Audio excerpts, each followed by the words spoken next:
कळसुबाई पर्वताच्या ईशान्य दिशेला असलेले डोंगर रांग आणि तेथील एक रहस्यमय किल्ला. पोखरलेले डोंगर, चारी बाजूनी पवनचक्क्या, एकेकाळी स्वराज्याचे वैभव असलेल्या गड किल्ल्यांचा आज मात्र श्वास गुदमरतोय.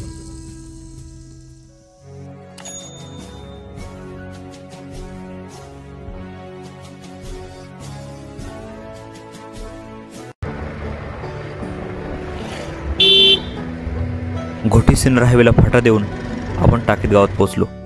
इथून सरळ पूर्वेकडे येऊन एक घाट सुरू होतो, म्हैसवान घाट, आणि समोरच घाटमाथ्यावर पवनचक्क्यांची फिरणारी पाती दिसू लागली. स्थानिकांच्या माहितीनुसार प्राचीन काळापासून ही घाटवाट अस्तित्वात असले समजते. घाट चढताना शेवटच्या टप्प्यात रस्त्याच्या डाव्या बाजूस एक जुनी विहीर दिसून आली. थोड्याच वेळात आपण घाटमाथ्यावर पोहोचलो. इथून पुढे पर्जन्यशाळेचा प्रदेश सुरू होतो. परिणामी शेतीबरोबरच पशुपालन हा येथील मुख्य व्यवसाय आहे. मुख्य रस्ता उजवीकडे ठेवून आपण आता पट्टा किल्ल्याच्या पश्चिम बाजूने जंगलच्या रस्त्याने जाणार आहोत. समोर औंढा किल्ल्याचा सुळका दिसत आहे, परंतु अजून बरंचसं अंतर बाकी होतं. येथील जंगलात बिबट्या, रानडुक्कर, माकड इत्यादी प्राणी आढळतात. येताना काही वाटलं नाही, परंतु औंढा किल्ल्यावरून बघितल्यावर समजलं की आपण किती जंगल पार केलंय.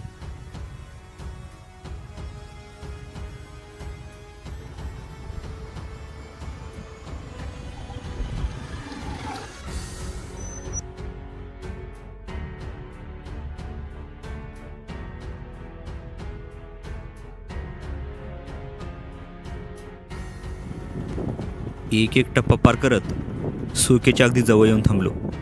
नक्की वाट कोणत्या बाजूने आहे या शोधात आणखी काहीसं सरकलो आणि शेवटी आडव्या तिडव्या वाटा क्रॉस करत चढाईच्या पहिल्या टप्प्यात येऊन थांबलो. जंगलतोडीने ओसाड पडलेली जमीन आणि विकासाच्या मानवनिर्मित राक्षसांच्या वेख्यात ढासळलेले कडे घेऊन उभा असलेला स्वराज्याचा एक शिलेदार औंढा किल्ला.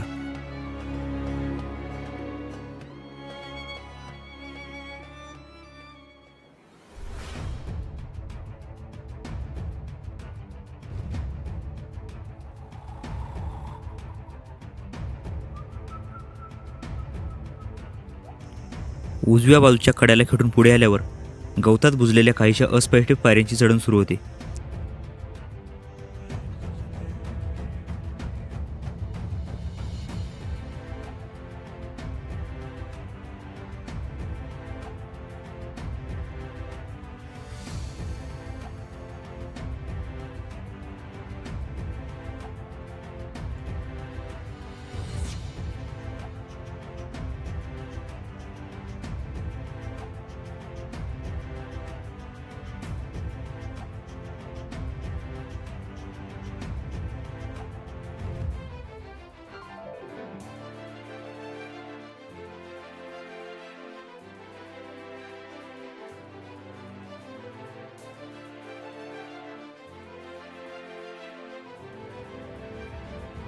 शत्रूच्या आक्रमणांनी, तोफांच्या हल्ल्याने वाटा अवघड झाल्याचे लक्षात येते.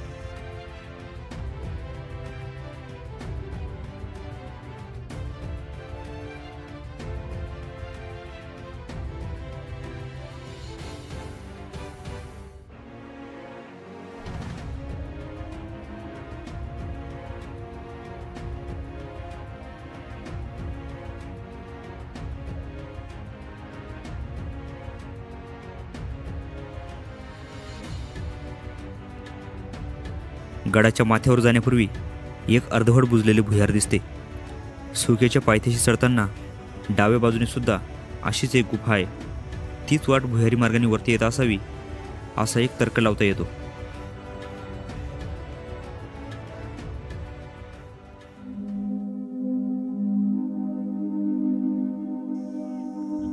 आता शेवटचा टप्पा बाकी होता. किल्ल्याच्या सर्वोच्च माथ्यावर जाताना डाव्या बाजूला खाली उतरणारा एक दगडी पायऱ्यांचा जिना दिसला. सुरुवातीला पायरी मार्ग अर्धवट किंवा तुटलेला वाटतो. उतरल्यावर लक्षात आलं की गडमाथ्यावरील मर्यादित जागेमुळे कड्याच्या काहीशा अर्ध्या भागात राहण्यासाठी व्यवस्था केलेली दिसते.